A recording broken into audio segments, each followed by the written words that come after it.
आप एवं आपका प्यारा परिवार स्वस्थ, सुरक्षित, सुखी एवं समृद्ध रहें, यही प्रार्थना के साथ हम देख रहे थे विभिन्न प्राकृतिक वस्तुओं में विभिन्न प्रकार की ऊर्जाएं हैं। मैं पहले से आपको बोलता आया हूँ कि ये मनुष्य शरीर अपने अंदर एक ऊर्जा रखता है।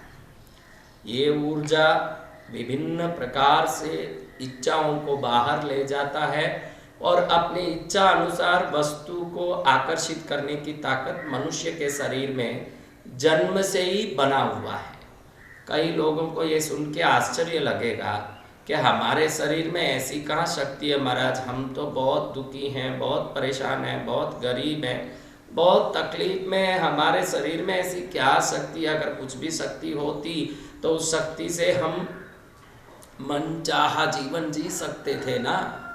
लेकिन उन लोगों को पता नहीं है, शक्ति होने के बावजूद भी शक्ति के उपयोग का समझ नहीं हो, जब तक शक्ति होना भी नहीं होने के बराबर ही है। मनुष्य शरीर की शक्ति को हम ऊर्जा में जब समझ पाते हैं तब हम उस ऊर्जा का सही ढंग से विचार के साथ जोड़ के उपयोग करते हैं। जब हमारे विचार नकारात्मक होते हैं, हम गलत सोचते हैं या हमारे बारे में, खुद के बारे में, दुनिया के बारे में, दोस्तों के बारे में, रिश्तों के बारे में गलत सोचते हैं, तो ये ऊर्जा बिल्कुल जो सकारात्मक होकर के विभिन्न चीज़ों को आकर्षित करनी चाहिए, वो जीवन में दुख पीड़ा को आकर्षित करती है। मैंने आपको बताया है कि हम हमारे विचारों से सर्वोत्तम बन जाएं तो फिर किसी भी प्रकार की कोई वस्तु की आपको संसार में सहायता की जरूरत नहीं है। आप देख सकते हैं, अस्त्र शस्त्र को उठा के विजयी पाने वाले वीर हुए हैं, तो कोई प्रकार की वस्तु को हाथ में ले लेते हुए विचारों से ही जीवन की सर्वोत्तमता को प्राप्त करने वाले महावीर हुए हैं। हमारे परमात्मा भगवान महावीर की अगर आप देखते हैं इतिहास, तो उन्होंने किसी वस्तु का आलंबन या सहयोग नहीं लिया, यहाँ तक के वस्त्र तक का भी सहयोग नहीं लिया। उन्होंने वस्त्र तक का भी सहयोग नहीं लिया।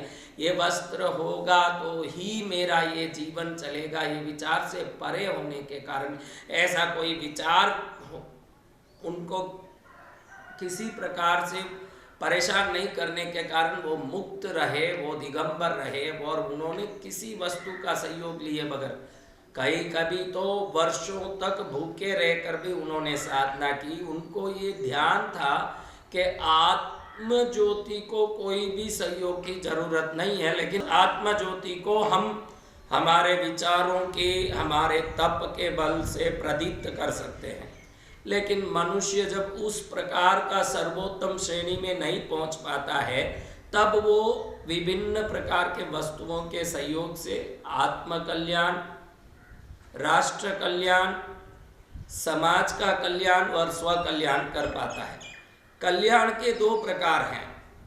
कल्याण में व्यक्ति भौतिक वस्तुओं को अपना साधन माने और लोग उसको श्रेष्ठ और समृद्ध समझें, ये एक प्रकार का जीवन शैली है। और दूसरे प्रकार की जीवन शैली में व्यक्ति स्वयं की आत्म उन्नति को सर्वोत्तम माने, ये एक शैली है। अब ये दोनों शैलियों में आत्म उन्नति के लिए पतंजलि योग के प्रकार से यम, नियम, आसन, ध्यान, धारणा, समाधि आदि अष्टांग योग को पकड़ के चलें, या किसी भी प्रकार से कोई भी प्रकार का राजयोग, हठ योग आदि क्रियाओं से, प्राणायाम, श्वास क्रिया, कुंभक आदि क्रिया से, सुषुम्ना नाड़ी में कुंडलिनी की जागृति से स्व ज्ञान को प्राप्त करें। यह स्व कल्याण की साधना है। और स्वयं व्यक्ति अपने जीवन में कई प्रकार के भौतिक साधनों की प्रचुर मात्रा में प्राप्ति के बाद लोक कल्याण में लगे। जो बहुत बड़े पैसे इकट्ठे किए हुए लोग उस पैसे से गरीबों के लिए चिकित्सा, शिक्षा आदि का कई प्रकार से सेवा करें, ये पर कल्याण का साधन है। और आत्म कल्याण करने वाले साधु संत जन अपनी वाणी से, अपने प्रवचन से लोगों का ज्ञान सुधारें, लोगों के जीवन की स्तर सुधारें, जीवन शैली सुधारें, ये भी पर कल्याण है। ये पर कल्याण स्वयं के आत्मज्ञान से दूसरों के आत्मा में भी ज्ञान जगाने की क्रिया है। जैसे दीपक से दीपक जलता है, उसमें इस ज्योति से उस ज्योति में कुछ नहीं डालना पड़ता है, ये ज्योति उस बत्ती में लगती है और उधर भी एक ज्योति प्रकट हो जाती है। ये संत करते हैं जो स्वयं प्राप्त ज्ञान से दुनिया को भी सद्ज्ञान देना और उस ज्ञान से लोगों में आत्मज्ञान जगाना और प्राप्त आत्मज्ञान से दुनिया के लोगों को सन्मार्ग पर चलने के लिए प्रेरित करना, ये भी एक पर कल्याण है। लेकिन जो रोगी लोग हैं, भूखे लोग हैं, अशिक्षित लोग हैं, उनमें रोग निवारण के लिए प्रयास करना, उनमें भूख मिटाने का प्रयास करना, उनमें शिक्षा देने का प्रयास करना, ये बिना कोई साधन होने वाला काम नहीं है। ऐसे ज्योति से ज्योति जलाई और ज्योति जगा दी, ऐसे कहते तो हैं कि भाई ज्ञान से ज्ञान जल गया, लेकिन स्कूलों में पढ़ाई करने के लिए आजकल यूनिफॉर्म की ज़रूरत है, स्कूल बुक्स की ज़रूरत है, कई पेंसिल पेन और कई प्रकार के ड्राइंग के चीज़ें और कई प्रकार के अलग अलग उपकरणों की ज़रूरत है। ये सब बिना पैसे आज के तारीख में कोई खरीद नहीं सकता। तो इन सब के लिए सामग्री की प्राप्ति के लिए थोड़ा कहीं न कहीं धन का आवश्यकता होता है और इस धन को कोई ना कोई किसी को दें और देने के बाद उनका कल्याण हो, ये पर कल्याण का माध्यम बनता है। तो पर कल्याण साधन से भी संभव है, ज्ञान से भी संभव है।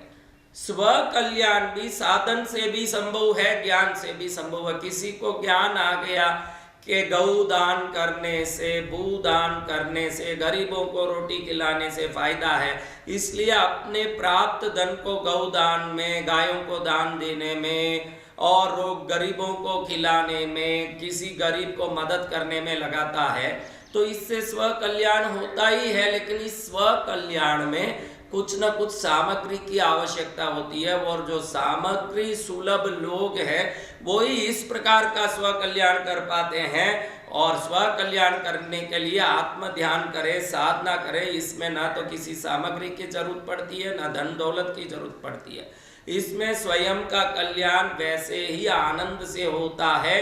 स्वयं का कल्याण दूसरों का भला करके भी हो सकता है, आत्मज्ञान को जगाने के बाद भी हो सकता है। लेकिन कई लोगों की मन में इच्छा होती है, जैसे हम पिछले एपिसोडों में देखते आए हैं कि कई लोगों की मन की इच्छा होती है कि भाई मुझे ऐसे बनना, मुझे ऐसे बनना, मुझे वैसे बनना। मैं एक बात सबको कहना चाहता हूँ, आपके कुछ बनने की इच्छा बहुत है, ये तो मैं आने वाले सभी भक्तों के कारण जान सकता हूँ कि कोई बड़ा व्यापारी बनना चाहता है, कोई बहुत बड़ा IAS बनना चाहता है, कोई IFS बनना चाहता है, कोई IPS बनना चाहता है, कोई पुलिस ऑफिसर बनना चाहता है, कोई डॉक्टर बनना चाहता है, कोई इंजीनियर बनना चाहता है, कोई पायलट बनना चाहता है, कोई अपने खेल कूद में बड़ा खिलाड़ी बनना चाहता है, कोई कलाकार बनना चाहता है, कोई फैशन शो में आगे जाना चाहता है, कोई पहलवानी कुश्ती करने में, कोई शूटिंग में। ऐसे दुनिया में बहुत सारे क्षेत्र हैं जहां लोग आज विभिन्न प्रकार से चैंपियन बनने की कोशिश करते हैं।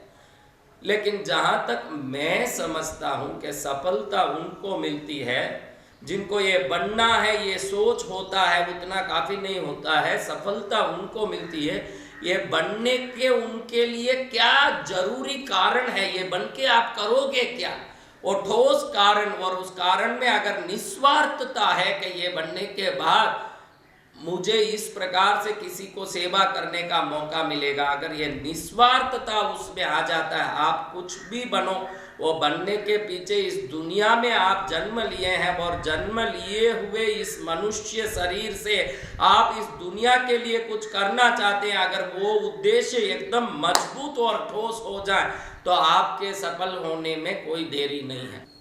अभी हमने एक लेख पढ़ा था, उस लेख में एक IAS लेडी ऑफिसर जो कलेक्टर बन चुके हैं, वो कलेक्टर बन चुकी लेडी ऑफिसर किसी स्कूल में आते हैं, कोई बच्चों को संबोधित करने के लिए, बच्चों के साथ कुछ बातचीत करके उस स्कूल के कोई फंक्शन को अटेंड करने के लिए आए। अब बच्चे अच्छे यूं पढ़े हुए यूं अच्छे घर के बच्चे हैं, जो एक अच्छा कॉन्वेंट प्राइवेट स्कूल है, जिस बच्चे के घर वाले अच्छे पैसे वाले हैं, जो कार में लाके बच्चों को छोड़ते हैं, जो बड़े घर वाले हैं, ऐसे घरानों के बच्चों का वो स्कूल है, जो बहुत अच्छा एक इंटरनेशनल स्कूल है। उस स्कूल में वो IAS ऑफिसर के अंदर आने के बाद बच्चों में थोड़ा यूं अलग ही आश्चर्य हुआ। बच्चों को थोड़ा, बच्चे एक दूसरे से कानाफूसी करने लगे। अब ये बच्चे कानाफूसी करने लगे तो बच्चों को देख करके टीचरों को भी लगा बच्चे क्यों इस ऑफिसर के अंदर आते ही, कलेक्टर के अंदर आते ही क्यों खुसफुस कर रहे हैं। ऐसे सोच के टीचरों ने बच्चों को पूछा क्या बात है, तुम सब क्या बात कर रहे हो। बच्चों ने कहा टीचर देखिए ये जो कलेक्टर आए हैं इन्होंने कोई मेकअप ही नहीं किया है, बिल्कुल लिपस्टिक भी नहीं लगाया है, कुछ प्रकार का पाउडर नहीं लगाया है, बिल्कुल ऐसे ही आ गए। इतने बड़े कलेक्टर ऐसे आ गए, हमको देख के बड़ा आश्चर्य लगता। वो बच्चे उन घरानों के हैं जिनकी माताएं, जिनको वो मम्मी कहते हैं। मैं तो इजिप्ट की मम्मियों को नहीं कह रहा हूँ, ये जो भारत में ही रह के अपने माओं को मम्मी कहते हैं उन बच्चों को कह रहा हूँ। वो अपने माओं को जिंदे ही मम्मी बना रहे हैं, वो अलग बात भाई। मम्मी उसको कहते हैं जो मुर्दे किसी प्रकार से दवाइयों से मम्मीफाइड कर दिया जाता है। मम्मीफाइंग यानी उन मुर्दों को सड़े नहीं ऐसे औषधि नमक आदि पदार्थों से बांध दिया जाता है। इस बांधने की क्रिया को मम्मीफाइंग कहते हैं। और जो मम्मीफाइंग करने की क्रिया में आ गए उन मुर्दों को मम्मी कहते हैं। और इसी मम्मी को घर घर में लोग कह रहे हैं। बड़ा विचित्र बात है कि हम भारत में जन्मे हुए अपनी माँ को माँ कह दें तो कोई फर्क नहीं पड़ेगा, लेकिन अपने ऊपर जो भूत सवार हुआ है वो अंग्रेज का भूत, वो अंग्रेज जाने के बाद भी हमारे से उतर नहीं रहा है, ये अलग बात है। ये अब जाने दीजिए। अब वो बच्चों को अपने परवरिश के हिसाब से, उनकी माएँ भी हाई सोसाइटी के हैं, वो कभी बिना लिपस्टिक पाउडर कहीं जाती नहीं है। दुनिया में कहीं भी जाए तो उनको एक मेकअप चाहिए, ड्रेसिंग सेंस चाहिए, बाहर जाए तो उसके लायक का कॉस्ट्यूम चाहिए। ऐसे घरों से आए हुए बच्चे पढ़ने वाला कोई इंटरनेशनल स्कूल में एक कलेक्टर अगर बिना कोई मेकअप, लिपस्टिक भी नहीं हो, कोई पाउडर का छोटा सा हल्का सा एक पुताई भी नहीं हो और वो कहीं आ जाए तो उन बच्चों को थोड़ा आश्चर्य होना, इसमें कोई डाउट नहीं है। तो टीचरों को भी आश्चर्य हुआ। टीचरों ने जब फंक्शन में वो कलेक्टर संबोधित कर रही थी तब टीचरों ने रिक्वेस्ट किया कि आप इतने सिंपल रहते हैं, हमको देख के बहुत आश्चर्य लगा। तब वो टीचर ने अपनी बात, अपनी जीवन की घटना समझाई उनको कि मैं एक ऐसे असम की उस पर्वतीय क्षेत्र से आती हूँ जहाँ अब्रक के माइंस हैं। वो अब्रक के माइंस में मेरे माता पिता काम करते थे। हम सबको छोटे थे तब से ही भाई बहुत कम उधर उस माइंस में अंदर से घुस के अब्रक निकालना पड़ता है। और वो अब्रक निकालते हैं तो वो निकालने वाला अब्रक से थोड़ा सा पगार मिले, उससे हमारा जीवन चले। तो मैं, मेरी बहनों को भी मेरे माता पिता ने जब भी टाइम मिले उस माइंस में काम करने के लिए अंदर डाला। और हमारे आंखों के सामने वो अब्रक के माइन कितनी बार दब जाने के कारण कितने ही लोगों की मौत हो गई वो भी हमने देखा है। उसके अलावा कितने ही मुश्किल से उसमें रेंग रेंग के अब्रक लाना पड़ता है, क्योंकि वो अब्रक माइन का अंदर का जो थल है वो इतना छोटा होता है कि छोटे बच्चे ही अंदर घुस के वहां से अब्रक को निकाल सकते हैं। जो अब्रक आप समझते हैं, माइका जिसको कहते हैं, ये माइका, ये अब्रक जो है पाउडर बनाने में बेस मटेरियल में माना जाता है। तो वो कलेक्टर ने इतना करुणा पूर्वक अपनी जीवनी सुनाई कि मैं उस बचपने से आज कलेक्टर बनने तक अपने जीवन में अपने बाप को गुमाई, अपनी माँ को गुमाई। वो अब्रक के माइन के दबने के कारण वो मर गए। ये पाउडर ऐसे बनते हैं जिसको बनने के पीछे कई लोगों का जान निकल चुका है। उसके बाद ये कॉस्मेटिक चीज़ें बनती है, लिपस्टिक बनता है तो मगरमच्छ की चर्बी, दुनिया भर के विभिन्न प्रकार के गंदी चीज़ों से ये लिपस्टिक आदि बनते हैं। और ये टॉल्कम पाउडर बनता है तो इसमें कितने ही चीज़ें जो चमकाता है मुंह को, ऐसे माइका, कई प्रकार के खनिज पदार्थ सब लगते हैं। तो उस कलेक्टर ने इतने सुंदर अपनी बात को आंख में आंसू निकालते हुए बोला कि जिस पाउडर के बनने के चक्कर में दुनिया जिसको खरीदने के चक्कर में कितने ही गरीबों की जान निकल जाती है, ऐसा पाउडर किस काम का जिसका किसी का खून निकलने के बाद दूसरे का मुंह चमकाता है। तो उसी पाउडर निकालने वाले अब्रक फैक्ट्री में काम करने के कारण बचपन में ही मुझे घृणा हो गया कि ऐसा कोई श्रृंगार का साधन मैं उपयोग नहीं करूंगी जिस साधन के उपयोग से दुनिया में किसी को दर्द होता हो न उस दर्द का फायदा हमारे जीवन में खुशी में होता हो। तो तब से मैंने पाउडर लगाना, अपने जीवन में कोई भी कॉस्मेटिक लगाना छोड़ दिया। मेरे लाइफ को मैंने बेटर कर दिया और इस प्रकार से मेरा जीवन इस श्रृंगार मुक्त हो गया। ऐसे उन्होंने रोते रोते बताया। तो खड़े होकर के लंबे समय तक बच्चों ने ताली बजाई। उस दिन पहली बार बच्चों ने समझा कि वस्तुओं को खरीदते समय हम जितने खुश होते हैं वस्तुएं इतनी जल्दी नहीं बन जाती है जिस प्रकार से हम वस्तुओं को 20 रुपए, 50 रुपए, 100 रुपए में खरीद लेते हैं। आप ही सोचें तो कोई व्यक्ति सब्जी बाजार में खड़े होकर के लड़ता है कि भाई तुम 10 रुपए का टमाटर 15 रुपए बोल रहे हो, ज्यादा बोल रहे हो, 10 रुपए में दो। लेकिन हम सोचने जाएं 10,000 करोड़ दे के भी हम एक टमाटर बना सकते हैं क्या अपनी बुद्धि से? प्रकृति में ईश्वर रोज लाखों टमाटर, एप्पल, नारंगी, मौसम्बी बना के धरती में लोगों के लिए निरंतर भेज रहे हैं। इनमें एक वस्तु भी कोई व्यक्ति बना सकता है क्या? हम कभी नहीं बना सकते हो। ऐसे वस्तु को ईश्वर निरंतर बना रहा है और ईश्वर की कृपा से वो निरंतर मिल रहा है। कई बार तो मैं ये भी बोलता हूँ, इलायची का पौधा लो, नारियल का पौधा लो, कोई भी प्रकार के दुनिया का पौधा लो, वो सभी पौधों का आहार समान मात्रा में है। उसका आहार समान है पानी, लेकिन उससे उत्पादन विभिन्न है। इलायची देखो तो किलो आज हजारों रुपये बिक रहा है। नारियल देखो तो एक 50 रुपया बिक रहा है। 50 रुपये बिकने वाला नारियल हो या हजारों रुपया बिकने वाला बादाम इलायची हो, सबके लिए आहार एक ही है, पानी। एप्पल का पौधा हो कि गेहूं का पौधा हो कि चावल का पौधा हो कि दुनिया का कोई भी पौधे का आहार पानी है, लेकिन उत्पादन विभिन्न है। हमारे हर वस्तु उससे तैयार होते हैं। भोजन के मसाले, सुगंधी वस्तुएं, गेहूं जैसे धान, विभिन्न प्रकार की चीजें सभी इसी प्रकार से उत्पन्न होते हैं और हम विभिन्न प्रकार के इन सभी वस्तुओं को मात्र पानी के उपयोग से बना करके खाते हैं। समझिएगा कि भाई महंगी चीजों को उत्पादित करने के लिए घी की जरूरत पड़ती तो क्या करते। अब आप सोचिए, पानी डालो, इलायची का पौधा उग जाता है, इतना सस्ता लगता है तो अपने लिए वो कोई बड़ी बात नहीं लगती। अब आप समझो कि इलायची का पौधा घी पीने के बाद ही इलायची देता हो। दुनिया में 50,000 किलो बेचने वाली वस्तु भी है, उसको सोने का पानी थोड़ा डालो तो ही वो उगता हो। ऐसा होता तो हम क्या करते।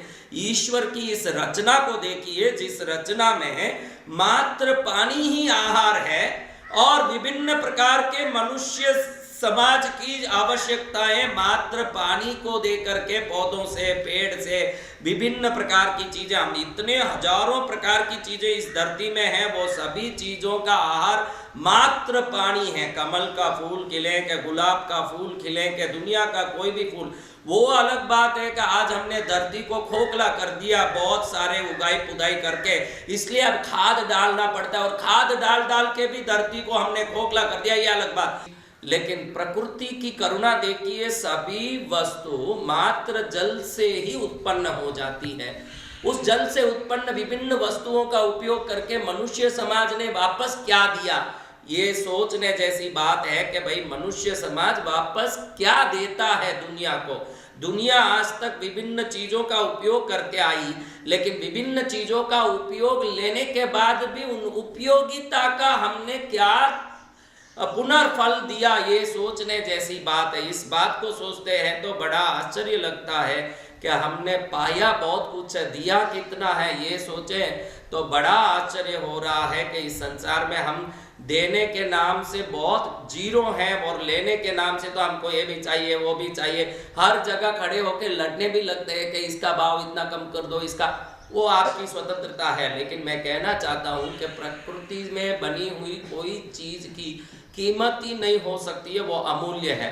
और इन सब का जो प्रादुर्भाव है, जैसे हमने अब्रक का देखा, अब्रक का देखने के बाद तो ये सभी चीज़ों के प्रादुर्भाव को जब देखोगे तो आपको कलेक्टर का बोला हुआ याद आएगा कि एक अब्रक का निकाल करने के लिए एक अब्रक माइन में काम करने वाले कर्मचारी बहुत दुखी होकर के अपने जीवन की बाजी लगा करके उसको निकालते हैं, और उसमें कितने हजारों लोगों की जान चली जाती है, और हम उन चीज़ों को मुंह पर लगा के इतराते रहते हैं। हम क्या बनना चाहते हैं ये अलग बात है, लेकिन हम जो भी बनना चाहते हैं वो बनने के पीछे इस दुनिया के लिए हम किस प्रकार फायदा देंगे और हम किस प्रकार हमारे मनुष्य जन्म को सफल करेंगे, ये बहुत मायना रखता है। हम ये सोचना चाहिए कि हमारे इस जीवन में हमारा लक्ष्य प्राप्ति के पीछे हमारा उद्देश्य क्या है। लक्ष्य अलग है, उसका उद्देश्य अलग है। अब आगे हम जानेंगे कि लक्ष्य उद्देश्य की प्राप्ति में कौन सी ऐसी प्राकृतिक चीजें हैं जो काम आती है, कौन सी चीजें हैं जो स्वबुद्धि से चल सकती है। इन चीजों को समझने के बाद अपना जीवन भी धन्य बन सकता है।